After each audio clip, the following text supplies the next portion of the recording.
el delicado equilibrio entre las medidas de confinamiento y las medidas que permitan que la actividad económica todavía siga subsistiendo es el tema que vamos a conversar con Juan Sutil, el presidente de la Confederación de la Producción y el Comercio. Juan, muchísimas gracias por estar acá. Muchas gracias, Iván, por la invitación. Y por vía telemática con Diego Pardo, el director ejecutivo de Espacio Público, que son, entre otras cosas, los que esta semana pusieron en juego la palabra hibernación con tanto impacto, Diego, ¿eh? Realmente quizás sí, más de lo que esperaban, ¿no?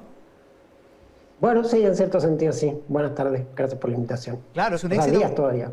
Es un éxito comunicacional haber instalado el tema, y la pregunta es, ¿cuál es el límite? ¿Hasta dónde realmente resiste una sociedad un periodo de hibernación sin dañar tan profundamente la actividad económica que el remedio sea peor que la enfermedad, por decirlo así, Diego? A ver, un poco para explicar un poco la situación en la que estamos y por qué digamos, es compleja la situación en la que nos encontramos actualmente.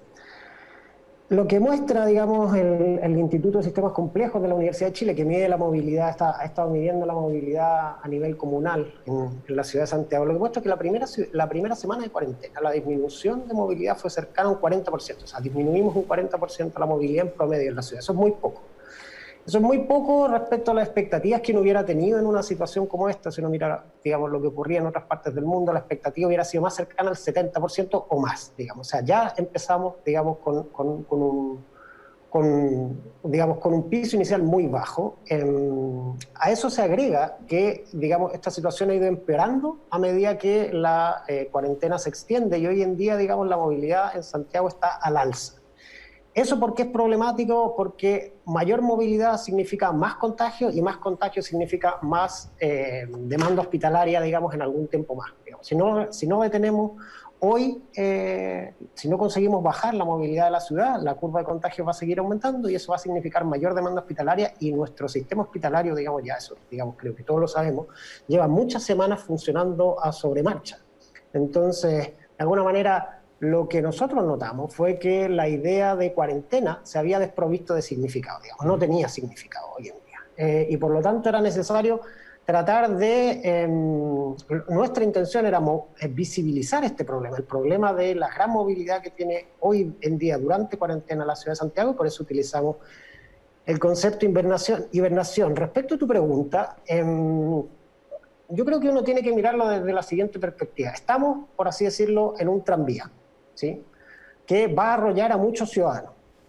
Y el punto es qué vamos a hacer para tratar de detener, digamos, ese tranvía que va en curso a arrollar a muchos ciudadanos. Yo entiendo la analogía, ¿sí?, que dice que, bueno, quizás podemos sacrificar algo de actividad económica para disminuir la movilidad. Nosotros, digamos, a principios de semana vamos a liberar los resultados de una encuesta que hicimos con Ipsos y yo creo que la mayor parte de la ciudadanía estaría de acuerdo con eso. O sea, el 80% de los encuestados, por ejemplo, en esta encuesta, nos dicen que estarían de acuerdo a que se adopten medidas más estrictas con tal de, incluso si ello significa sacrificar la economía. Pero eso incluso puede ser conceder demasiado porque es importante en esta discusión tener en cuenta cuál es el contrafactor, o sea, qué es lo que va a pasar si no lo hacemos, ¿sí?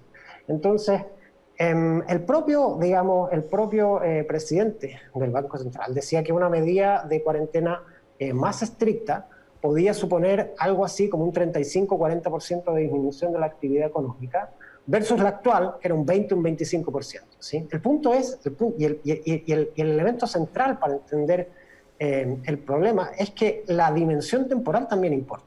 ¿Sí? Entonces, tener una cuarentena, digamos que tú tienes una cuarentena, esta cuarentena a medias o nominal que tenemos hoy día en Santiago, por 2 meses, versus tener una cuarentena estricta por un mes. Si tú tienes una cuarentena estricta por un mes, y eso significa reducir tu actividad económica en un 40%, versus reducir tu actividad económica a medias, digamos, con esta cuarentena a medias por 2 meses, y eso te significa una reducción de un 50% de la actividad económica. O sea, incluso lo importante hoy es salvar vidas, eso, digamos, creo que estamos todos de acuerdo, pero incluso si solo estás mirando el aspecto económico, digamos, hay una sensación de lógica en que una cuarentena corta, pero estricta, incluso le hace mejor a la economía que una cuarentena larga y menos intensa que se arrastra por mucho tiempo. Preguntémosle al presidente de los empresarios, Juan Sutil, que está acá en el estudio. Juan, ¿cómo ves este dilema? Bueno, yo creo que los problemas son muchos y múltiples. y creo que hay que discutirlo en términos de la ciudad, que es Santiago, y en términos del país. Chile es un país largo, que es fácil sectorizarlo, es fácil hacer uso de medidas. Ya ocurrió en el norte, en Arica, ya ocurrió en Ñuble, ya ocurrió en Punta Arenas, y hoy día estamos con un problema no menor en Santiago. Y en ese aspecto yo creo que todas las voces que permitan contribuir a una mejor decisión o a una mejor acción, yo creo que es positivo. Y creo que eso es relevante. Ahora, lo que propone espacio público es de sentido común, en términos de decir, si nosotros vamos a hacer un periodo de invernación, como ellos le pusieron, en el fondo es un sobrenombre a lo que busca el propósito de la cuarentena, porque al final la cuarentena lo que busca es precisamente disminuir la movilidad y evitar el aumento de los contagios. Eso hay casos también que han sido exitosos. En Mejillones, por ejemplo, el puerto de Angamo logró eso y logró hacer aislaciones. Eso lo hizo el puerto, que es una empresa privada, y también lo han hecho en Coronel con bastante éxito. Ahora, también en el caso de Ñuble se logró hacer una cuarentena exitosa manteniendo un nivel de actividad económica básica que es fundamental también para que la sociedad reciba los necesarios abastecimientos. Eso se entiende, tiene que haber unas cosas básicas, porque si no, no se... Ahora, también hay que entender, subsistir. Iván, que aquí estamos frente a una realidad social que también hay que describirla. Hay muchos bloques en el cual los departamentos son de 35 metros. Muchas veces hay familias que viven más de 4 personas ahí y que muchas veces cuando salen del departamento a tomar aire salen a un corredor de menos de 1 metro, y si salen más allá de varias familias también están con cierto nivel de hacinamiento y menos distanciamiento social en una cuarentena muy larga que les hace muy fácil generar contaminación, entonces, o propagación de esta enfermedad. Entonces, no es un problema que uno diga cómo hacemos mejor las cosas. Yo creo que el concepto de cuarentena es precisamente para que la gente se quede en su casa, en su lugar. Ahora, si le ponemos un sobrenombre como invernación, bienvenido. Yo creo que es una buena idea porque tiene un impacto del punto de vista del concepto de lo que significa cuarentenar. Pero también hay que entender que el país no puede soportar una situación de paralización total, porque tú tienes que tener una cadena de abastecimiento, la gente tiene que alimentarse, la gente tiene que ir a las farmacias. Yo, por ejemplo, no estoy de acuerdo con dejar una farmacia en vez de 2 o 3, porque al final el problema lo va a transformar a la cola de la farmacia que queda disponible en vez de que la gente se distribuya en el resto de las farmacias.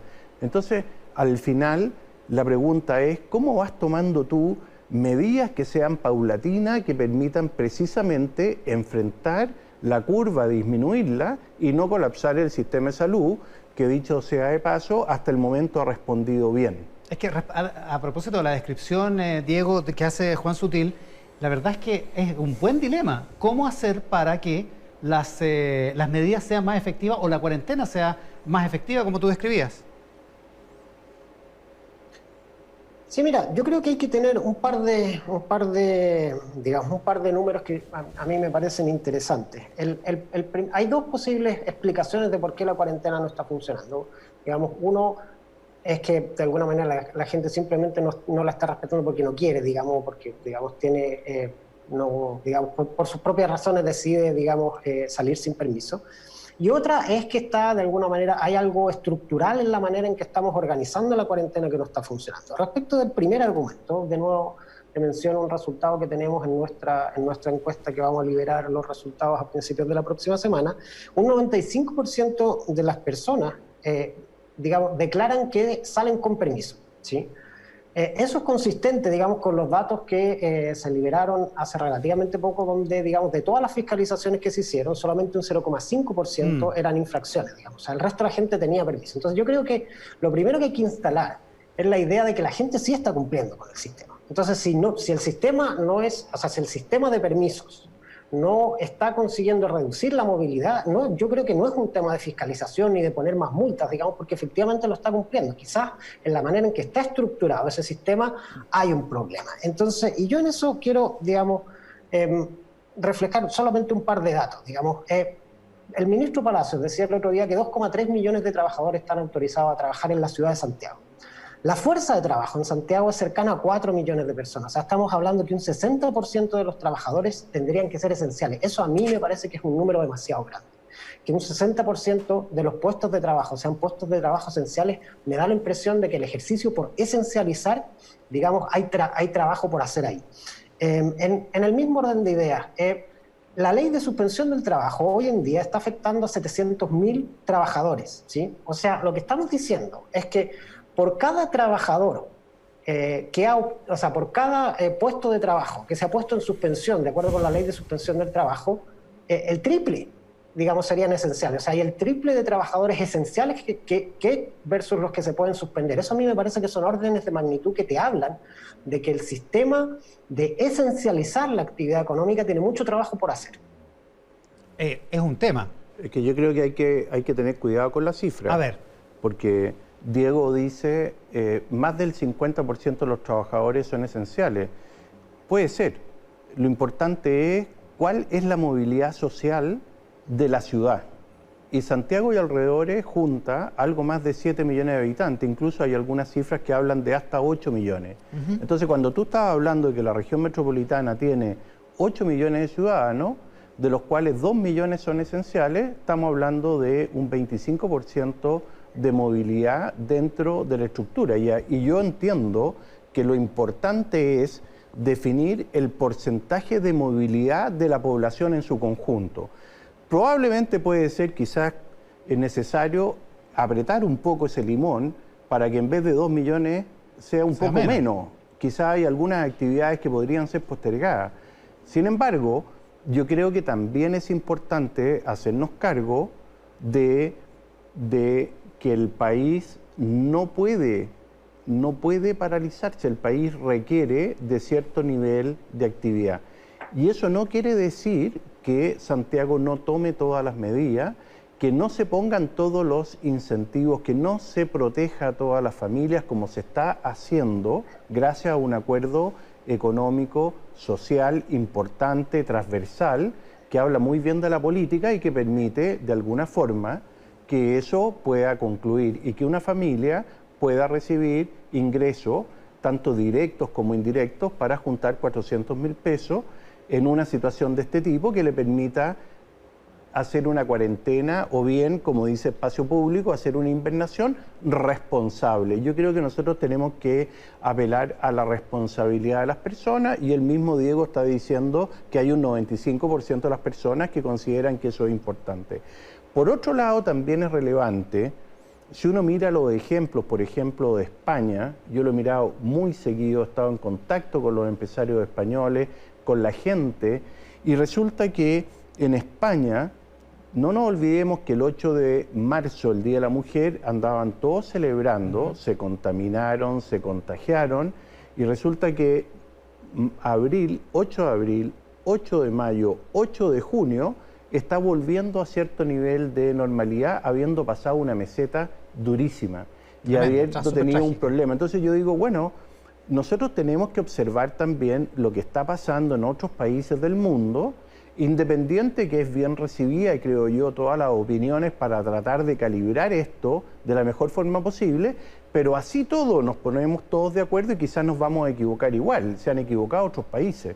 Entonces yo digo, ¿cuál es el principal objetivo? Proteger la salud de todos los ciudadanos, y en eso estamos todos de acuerdo. Por lo menos nosotros los empresarios, nuestro principal objetivo es proteger la salud de nuestros trabajadores y trabajadoras, y hemos tomado todas las medidas para eso en forma exitosa. Y quiero hacer un punto. ¿Aló? La pesca. Hola. ¿Sí? La pesca, la agroindustria, la agricultura, la industria forestal, la minería. Diego parece que se quedó pegado ahí en la... Sí.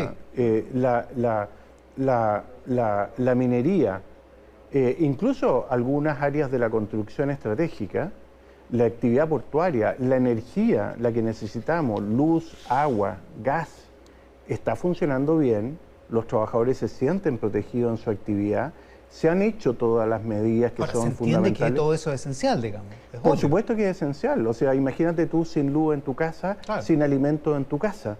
Por lo tanto, tenemos que hacer y tenemos que converger en medidas que permitan que esos protocolos sean también fiscalizados. Nosotros hemos propuesto que sean las mutuales y también estamos proponiendo que sean los comités paritarios de las empresas donde está representado sus trabajadores, sus ejecutivos, la empresa en su conjunto. Los que definan el marco de seguridad. Que ellos fiscalicen que esos protocolos sean los adecuados y que sean supervisados por las mutuales. ¿Y por qué? Porque las mutuales, al ir barriendo empresa por empresa, lo que van haciendo es que van permitiendo que esas empresas vayan pasando las mejores prácticas unas a otras para precisamente proteger eso. ¿Tenemos a Diego Pardo o no? No lo tenemos. A propósito del acuerdo que decía Juan Sutil, el presidente de los empresarios, es un acuerdo transversal que felicita mucho. Bernardo Larraín, el presidente de la SOFOFA, dice hoy en una entrevista entre 13.cl que le parece que el acuerdo en su parte de reactivación es poco robusto, que la parte que queda para más adelante es poco robusta, que le falta carne a eso. Bueno, estamos de acuerdo, con Bernardo estamos trabajando en conjunto. Y de hecho tenemos una mesa, él hizo una propuesta del camino posible y estamos trabajando en una mesa de reenganche de la economía, y esa mesa de la CPC y sus 6 ramas, incluyendo a SOFOFA ahí, precisamente estamos trabajando en darle más consistencia, porque este acuerdo económico social lo que hace es preocuparse de la emergencia sanitaria, la emergencia de salud y la emergencia de cómo pone ciertos incentivos muy puntuales para reenganchar la economía. Y yo creo que tiene que esto engordar y tenemos que tener medidas que permitan que en el tiempo eso sea posible para que hayan mejores empleos de calidad. Hoy día ha quedado demostrado más que nunca la importancia de los empleos formales de calidad versus los empleos informales, y por lo tanto todo eso se hace con medidas de mediano y largo plazo que Bernardo menciona muy bien, para poder lograr que el crecimiento que todos queremos pueda llegar a su fin, digamos. Estamos con Diego Pardo de nuevo. Juan Sutil decía, Diego, que el país no se puede paralizar en la práctica. No, ciertamente. O sea, yo creo que tampoco estamos pidiendo... todos estamos de acuerdo en que es necesario, digamos, mantener un volumen de actividad que permita que efectivamente para que la gente que se quede en su casa también es necesario, digamos, que se sigan proveyendo ciertos servicios. El punto es, digamos, que el sistema que estamos haciendo actualmente no está funcionando lo suficientemente bien. Y entre las dos explicaciones competitivas que hay hoy en día, que es si esto es un problema de fiscalización o es un problema de diseño, yo creo que, de alguna manera, lo que estábamos conversando antes es claramente un problema más de diseño que de fiscalización. Si un 0,5% de las fiscalizaciones resultan... recién un 0,5% de las fiscalizaciones resultan en personas que no tienen permiso, y de alguna manera el otro dato que yo les comentaba, que un 95% de las personas efectivamente obtienen alguna forma de permiso o declaran que obtienen alguna forma de permiso cuando salen de sus casas. El problema tiene que estar en el diseño, y yo creo que eso que toca, digamos, establecer cuál es ese problema de diseño. Una parte puede estar en el número de actividades esenciales que se considera, y lo otro puede ser que efectivamente en el caso de los permisos individuales haya gente que lo utilice, esos permisos individuales, para salir a trabajar, digamos, que sean personas que pertenezcan al ámbito de la economía informal y utilicen, digamos, esos permisos para ejercer como su actividad independiente. En ese caso hay que tener mucho cuidado, porque restringir el número de permisos individuales, en el caso de que la gente lo esté utilizando como una manera de salir digamos, para ganarse el sustento de su familia, no va a traducirse en un problema, o sea, no va a traducirse en una reducción de movilidad, porque tú no puedes poner a la gente en la disyuntiva de quedarse en su casa o alimentar a su familia, digamos. Esa es una decisión obvia. Entonces, hay que tener... tiene dos partes, digamos. Los permisos, digamos, o sea, qué tipo de empresas consideramos como esenciales, donde tengo la impresión de que hay un trabajo por esencializar, por hacer, y por otro lado, digamos, los permisos individuales, que efectivamente puede ser que se estén utilizando como una manera de que las personas que pertenecen al mercado informal salgan a trabajar, pero claro, reducir esos permisos sin hacerse cargo de las necesidades económicas de las personas que pertenecen al mundo informal del trabajo no va a resultar en una reducción de movilidad. Entonces aquí hay que hacer las dos cosas.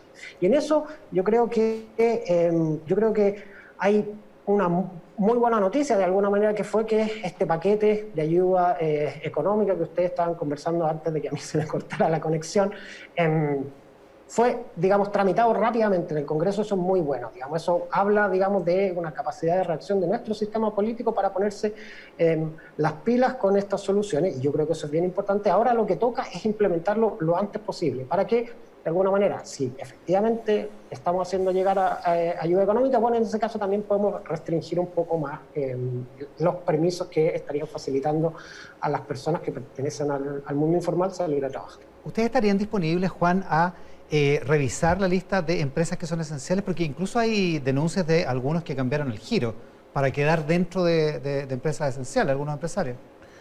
Yo creo que hay que ser bien cuidadoso ahí, Iván, porque efectivamente hay empresas que tú dices, bueno, quizás esa empresa no es esencial, pero sí es materia prima esencial para que otras que son esenciales funcionen. Sin esas materias primas no pueden funcionar.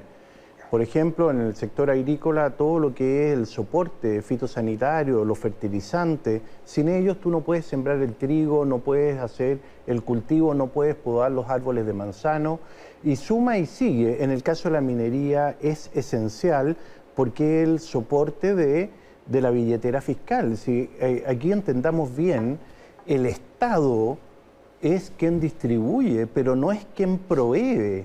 El que provee es la producción, el comercio, son las industrias, son los trabajadores, los empresarios que nos encontramos en una sociedad que se llama empresa. Esa es la que contribuye al país, la que paga impuestos. Entonces, o sea, ¿no hay espacio para mirar esto?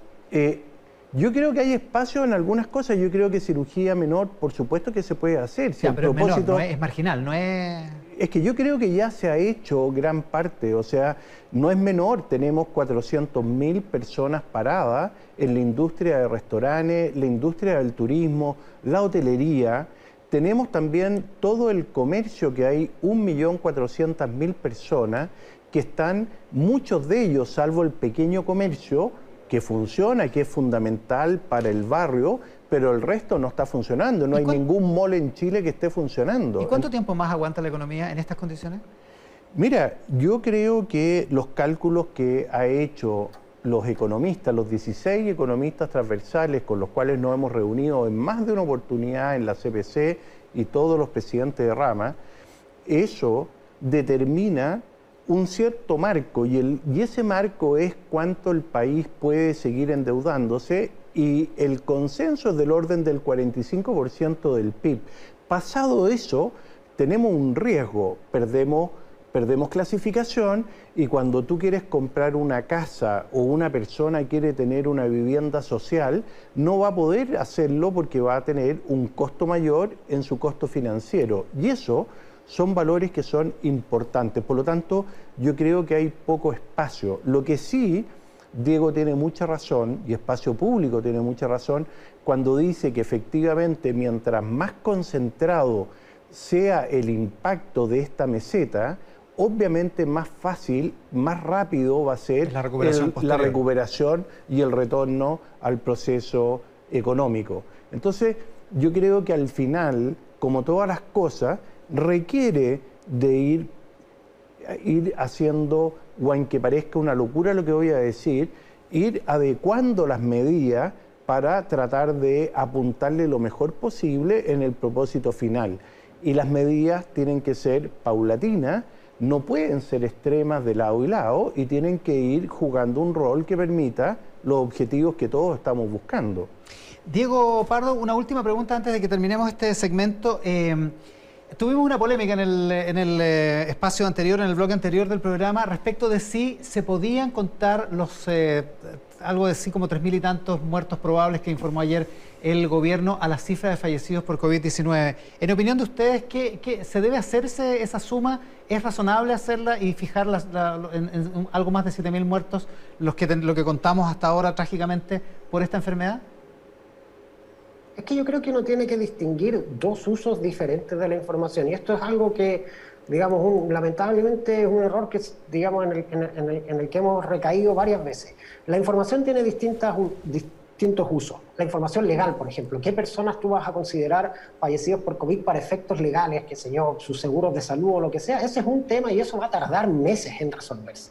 Porque, digamos, tú necesitas una información específica para cada persona y digamos, un diagnóstico específico para cada persona.